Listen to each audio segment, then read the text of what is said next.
bonheur des Ivoiriens. C'est en étant là où on prend des décisions ou alors là où on vote les lois. Et si nous ne sommes pas à l'exécutif, il faut bien être au législatif, là où les lois sont votées, là où les aspirations profondes de nos populations sont traduites en loi. Voilà les raisons pour lesquelles nous souhaitons être au Parlement. Nous avions voulu aller à l'alternance et c'est ce que nous avons proclamé, c'est ce pourquoi nous nous sommes battus au cours de cette élection présidentielle qui est passée, mais nous ne sommes pas parvenus.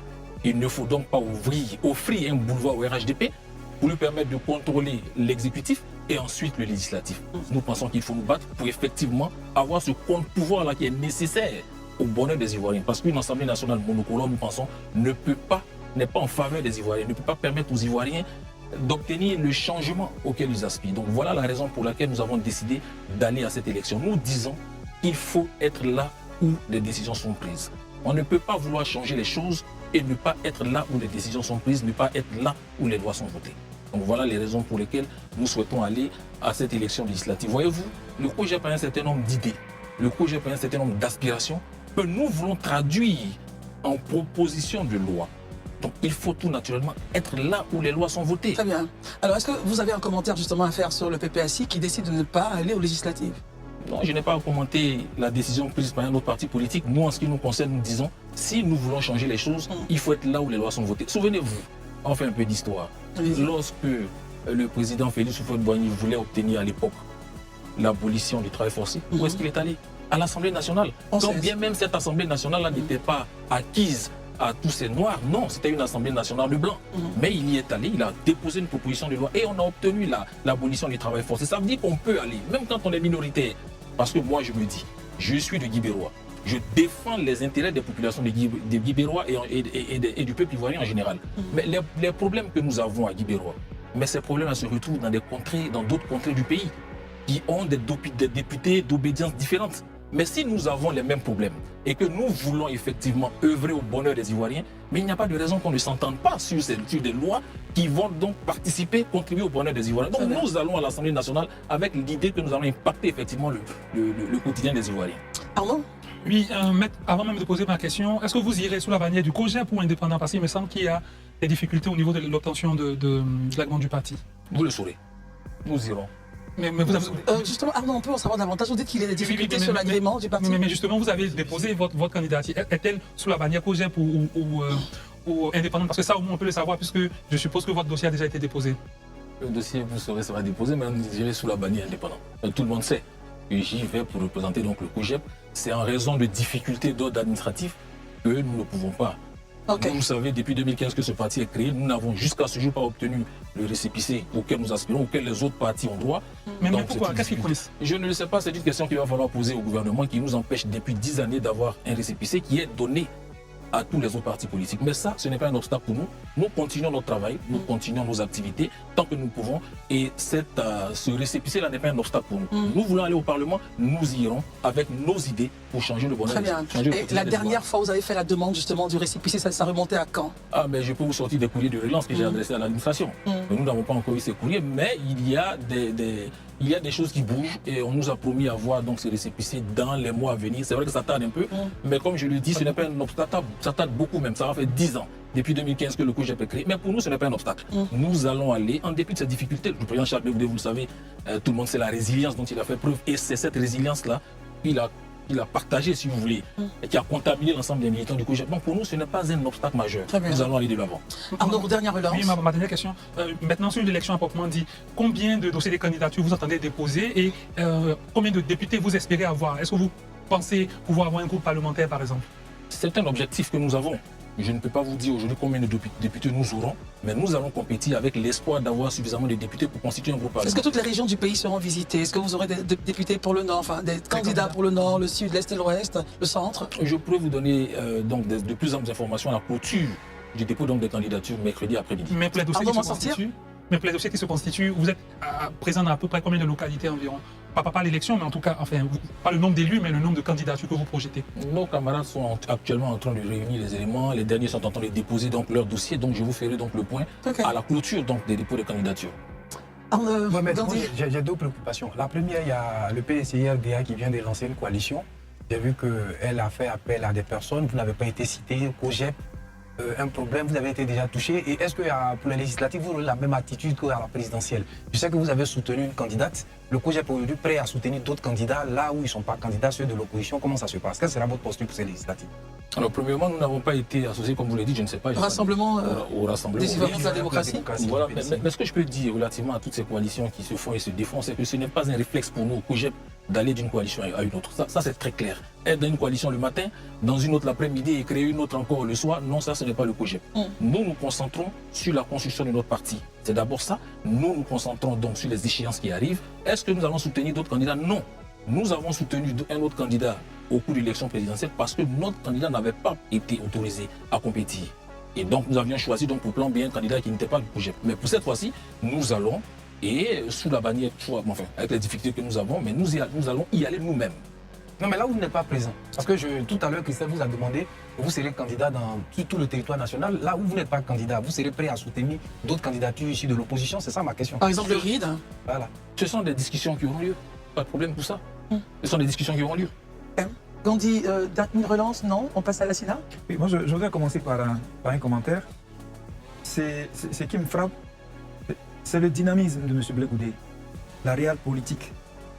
Voici un acteur politique qui avait une ligne à un moment donné. Mais aujourd'hui, on constate qu'il change de fusil d'épaule. Et ça, c'est fantastique. C'est à saluer. Il ne s'enferme pas, mais il tient à évoluer. Et comme il aime bien les proverbes, je voudrais trouver un proverbe aussi. Quand un serpent tue ta mère, quand tu vois un fil de fer, tu fuis. Je crois que c'est ce que le COJEP fait et c'est à saluer. Très bien. Aujourd'hui, cette situation, de mon point de vue, risque d'avoir des conséquences sur le PPACI parce que les deux parties, le fait que le COJEP, en indépendant ou sous couvert d'une autre mouture, parte aux législatives, risque d'avoir des conséquences négatives sur le PPACI qui n'y va pas. Pourquoi? Parce que les deux parties ont le même vivier.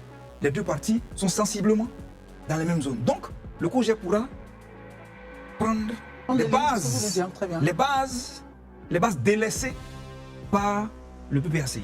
Et on a parlé d'indépendants tout à l'heure, certains peuvent aller pour le compte du PPACI. Et c'est ça qui est intéressant dedans. La question alors? Bon non, j'ai juste le commentaire. Juste un commentaire. Très bien, vous voulez réagir au commentaire? Non. Quand vous allez grappiller donc les bases laissées par le PPACI? Non, nous n'allons pas suivre des bases laissées par notre parti, nous allons suivre des électeurs. Nous allons vers des électeurs, nous allons vers nos populations. Et il faut le dire très honnêtement, les populations, contrairement à ce qu'on pense, ne sont pas à majorité des militants. Non, les populations sont là. Elles n'appartiennent pour la majorité, n'appartiennent pas forcément ou nécessairement à un parti politique, mais elles attendent une offre, elles attendent une personne, elles attendent l'espoir que notre candidature peut susciter et tout simplement elles voteront dans ce sens. Docteur Barry? Mais tout à l'heure, vous avez évoqué la question de l'agrément. Depuis 10 ans, vous attendez un agrément. Moi, je vais vous poser une question sur la structuration politique du COJEP. Aujourd'hui, quel commentaire vous pouvez faire de la structuration du COJEP? Et est-ce que le COJEP est représenté, par exemple, est-ce qu'il a des fédérations dans les 31 régions de Côte d'Ivoire ou bien le COJEP est limité dans un certain nombre de régions? Le COJEP est représenté dans près d'une trentaine, je dis 28-29 régions de la Côte d'Ivoire. Le COJEP est l'un des partis les mieux représentés à l'étranger également. Nous avons une forte diaspora. Vous savez que le président Charles Blé Goudé a résidé pendant un bon moment après sa détention en Europe, donc à La Haye où il était maintenu et détenu. Donc notre parti s'est développé à l'étranger, mais également en Côte d'Ivoire, nous continuons la construction de notre parti. Comme je l'ai dit, nous sommes représentés dans 29 régions de la Côte d'Ivoire. Lesquelles par exemple? Toutes les régions que vous connaissez, que ce soit au sud, à l'est, à l'ouest ou au nord, nous avons des représentations, des coordinations, des militants dans toutes ces régions de la Côte d'Ivoire. Très bien, oui, docteur Barry, rapidement. On sait qu'à l'Assemblée nationale, on parle souvent de loi de la parité pour les listes que chaque parti doit présenter. Normalement, il y a un tiers de femmes. Qu'en est-il au sein du COJEP? Est-ce que vous pouvez atteindre le quota des femmes requises pour votre liste? C'est une exigence légale. Donc, tous ceux de nos camarades qui vont donc conduire des listes seront obligés de se soumettre à cette exigence légale. Donc, à ce niveau, il n'y a pas de problème. Très bien. Justement, maître, on reproche souvent à l'Assemblée nationale ou aux députés de ne pas suffisamment proposer de loi. Pour cela, il y a plusieurs raisons. Mais en tout cas, on leur reproche très souvent de ne pas proposer de loi. Et l'essentiel des lois qui sont votées sont issues de l'exécutif. Vous avez tout à l'heure parlé de lois que le PPACI, que le COJEP entend porter au Parlement. Quelles sont ces lois-là ou quels sont les grands chantiers, tout simplement, de votre présence à l'Assemblée nationale? Je vois que ça devient intéressant parce que le COJEP arrive au Parlement, déjà, comme je l'ai dit, avec dans sa besace un certain nombre d'idées. Enfin, si vous gagnez l'élection. Bien entendu, si nous gagnons cette élection et que nous sommes présents au Parlement, ce que nous espérons et souhaitons de tout notre cœur, nous avons donc dans notre besace, le disais-je, des propositions déjà de loi. Vous savez, je me suis amusé à suivre une émission il n'y a pas très longtemps, où des parlementaires français se vantaient l'un et l'autre d'avoir pour l'un 3000 amendements au cours d'une année, l'autre 700. Je me suis bien posé la question de savoir combien d'amendements font nos députés ici. Est-ce qu'ils peuvent se targuer d'avoir fait tel nombre d'amendements, par exemple, par année? Mais c'est ce que nous allons faire, nous, au Parlement. Vous avez fait la recherche pour en savoir davantage? Je ne sais pas, mais ce que nous constatons, et tout à l'heure, votre collègue vient de le dire, on reproche souvent aux députés de ne pas suffisamment travailler. Nous allons aller au Parlement pour travailler. Regardez, je viens de Dibérois. Nos populations ont des problèmes. Par exemple, sur le foncier. Est-ce que vous allez me dire, si je suis député, à la fin de mon mandat, pendant 5 ans, est-ce que je ne vais pas proposer de proposition, est-ce que je ne vais pas proposer de loi qui va régler les problèmes qui concernent, par exemple, l'acquisition de la propriété foncière en zone rurale? Je dois le faire. Si je ne le fais pas, c'est une trahison. Parce qu'en plus, ce sont des problèmes qu'on retrouve partout en Côte d'Ivoire. Regardez un peu la situation des populations rurales. Nous roulons ici sur des échangeurs, des boulevards. On est bien content de dire qu'Abidjan est devenu un peu plus beau. Mais qu'en est-il des zones rurales? Pourtant qu'on dit que le succès de ce pays repose sur l'agriculture. J'ai envie de dire, même pour corriger, le succès de ce pays repose sur les agriculteurs, sur la sueur et le travail de ces agriculteurs qui sont dans nos zones rurales. Mais est-ce que ces derniers-là bénéficient des richesses que nous produisons? Qu'en est-il par exemple des retraités? Ils cotisent aujourd'hui, la CEGRAE, la CNPS, ils sont en surliquidité. Mais est-ce que le bonheur, est-ce que la situation de ces retraités-là, par exemple, évolue? Vous utilisez de l'argent des travailleurs pour investir aujourd'hui dans presque dans le capital social de beaucoup d'entreprises, de beaucoup de banques, par exemple en Côte d'Ivoire, c'est la CNPS par exemple.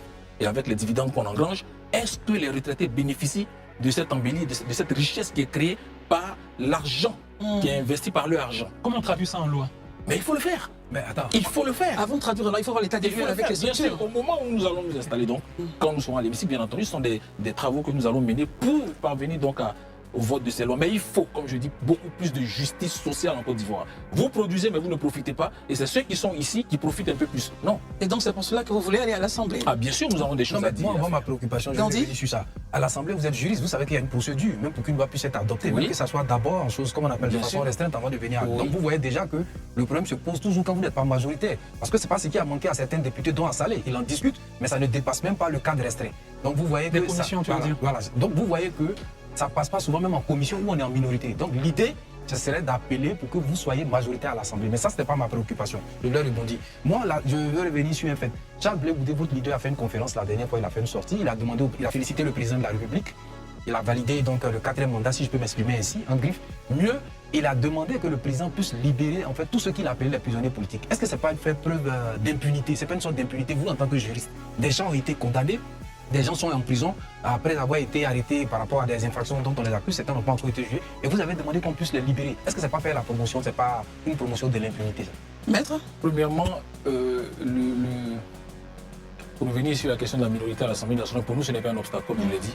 On peut discuter avec ceux qui sont majoritaires dès lors que ce sont des propositions qui vont dans le sens du bien-être des Ivoiriens. Il n'y a pas de raison qu'on n'aille pas de l'avant. On peut aller de l'avant. Mais pour revenir encore à la question, au deuxième point de votre question, le COJEP n'a pas validé un 4e mandat. Non. Le COJEP a pris acte de la décision du Conseil constitutionnel. Nous en avons tous pris acte. C'est une institution de la République. Elle a déclaré le président Ouattara, le candidat Ouattara, comme président de la République de Côte d'Ivoire. Point pour nous. On ne va pas aller plus loin que cela. Troisièmement, est-ce que le fait de demander la libération des personnes qui sont détenues est une prime à l'impunité? Non.